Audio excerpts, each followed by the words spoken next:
Hello dear students, today we are going to learn 2.5 windy lines. नमस्ते विद्यार्थी मित्रांनो, आज आपण आपल्या इयत्ता 7वीच्या इंग्रजीच्या पुस्तकातील 2.5 विंडी लाईन्स या कवितेच्या कलेक्शन्सचा अभ्यास करणार आहोत. This is a collection of quotations from famous authors on the subject of wind. तर वाऱ्याबद्दल या लेखकांनी विविध फेमस कोटेशन्स लिहिलेले आहेत. With the help of the internet and your teacher you can make similar collections of famous or memorable lines on different topics such as rain, rainbow, the moon, the sun, morning, night, home, school, etcetera. You can put them against beautiful background and greeting cards. तर वारा म्हणजे wind याविषयी काही प्रसिद्ध लेखकांच्या या कोटेशन्सचा हा संग्रह आपण इथे दिलेला आहे. तर तो आता आपण वाचणार आहोत.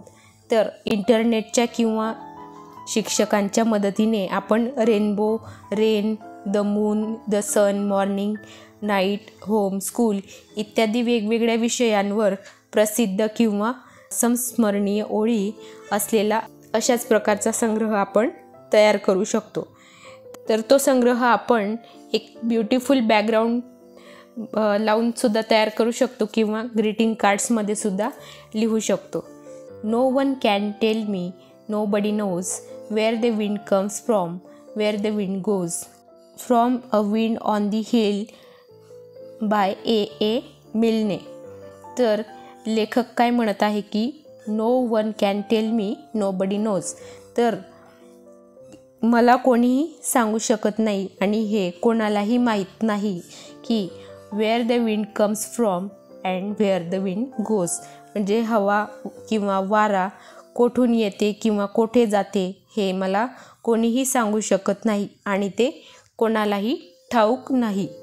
ओ you that are so strong and cold, oh blower are you young or old, are you a beast of field and tree or just a stronger child than me? O wind, a blowing all day long, O wind that sings so loud a song. लेखक येथे काय म्हणत आहे की oh you that are so strong and cold, अरे वाऱ्या की तू खूप शक्तिशाली आणि खूप थंडगार आहेस.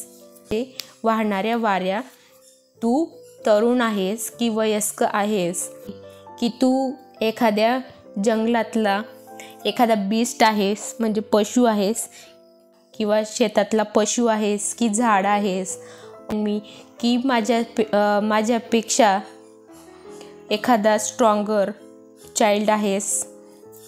ओ विंड अ ब्लोईंग ऑल डे लाँग, म्हणजे अरे दिवसभर वाहणाऱ्या आणि मोठ्याने गाणाऱ्या वाऱ्या की सांग तू कोण आहेस.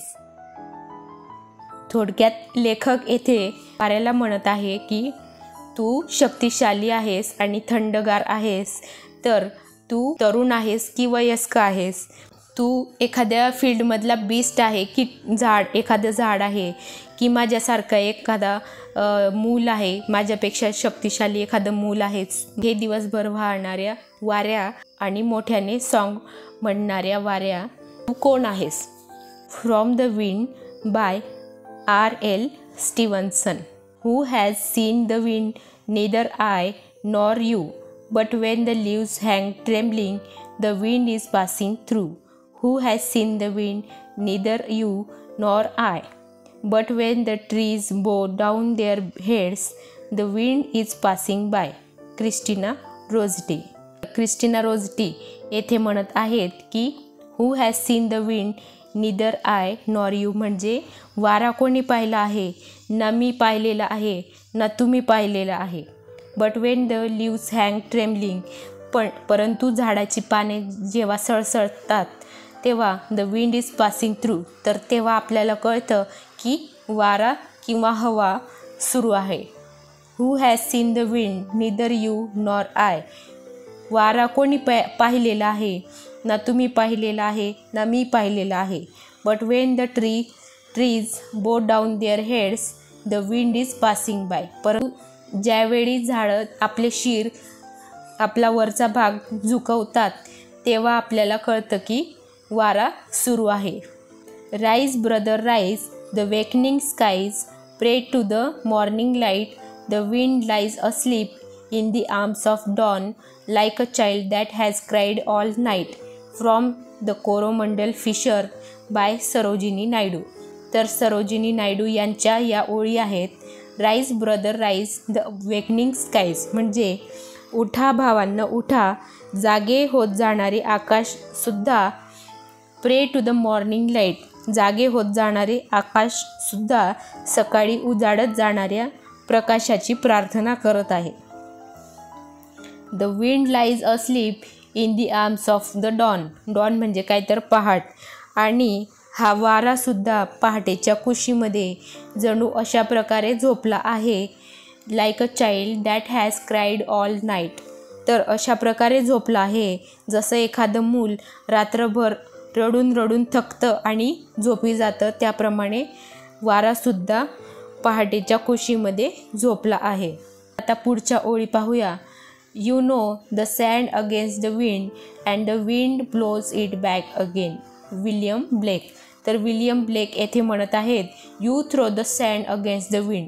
म्हणजे तुम्ही जर सँड म्हणजे माती किंवा वाळू, अगेन्स्ट म्हणजे च्याविरुद्ध, विंड म्हणजे हवा किंवा वारा, म्हणजे आपण माती जर हवेच्या दिशेने फेकली तर ती पुन्हा आपल्याकडेच परत येते. म्हणजे आपण कुणाला वाईट बोलत असू किंवा कुणाला दोष देत असू तर तेच आपल्याकडे पुन्हा येणार आहे. तर अशा प्रकारचा गहन अर्थ या ओळींमध्ये आहे. Oh wind if winter comes can spring be far behind. P बी शेले. तर पी बी शेले येथे काय म्हणत आहेत? Oh wind if winter comes, अरे वाऱ्या जर आत्ताच हिवाळा येत असेल, can spring be far behind, तर वसंत ऋतू खूपच मागे असेल. अशा प्रकारचं येथे पी बी शेले म्हणत आहेत. Oh wind if winter comes can spring be far behind. Spring म्हणजे वसंत ऋतू. म्हणजे जर आत्ताच हिवाळा येत असेल तर स्प्रिंग यायला अजून खूप वेळ आहे. पी बी शेले येथे स्प्रिंग वसंत ऋतू येण्याची वाट पाहत आहेत. तर यामध्ये आपण आता रायमिंग वर्ड्स पाहणार आहोत. तर या ओळींमध्ये पहा. कोल्ड ओल्ड, ट्री मी, लॉंग सॉंग. येथे लाईट नाईट आणि येथे विंड आणि बिहाइंड. तर विद्यार्थी मित्रांनो, अशा प्रकारे या ओळींचा संग्रह आपण अभ्यासलेला आहे. या खूप सुंदर ओळी आहेत आणि खूप प्रसिद्ध ओळी आहेत. तर अशाच प्रकारे तुम्ही विविध विषयांवर फेमस कोटेशन्स, फेमस कवितेच्या ओळी तुम्ही शोधू शकता आणि त्यांना एक सुंदर बॅकग्राऊंड देऊन सजवू शकता आणि किंवा ग्रीटिंग कार्ड्समध्ये सुद्धा तुम्ही लिहू शकता. तर व्हिडिओ आवडला असेल तर लाईक शेअर जरूर करा. जे कोणी विद्यार्थी आपल्या चॅनलला नवीन असतील त्यांनी चॅनल सबस्क्राईब करा. धन्यवाद.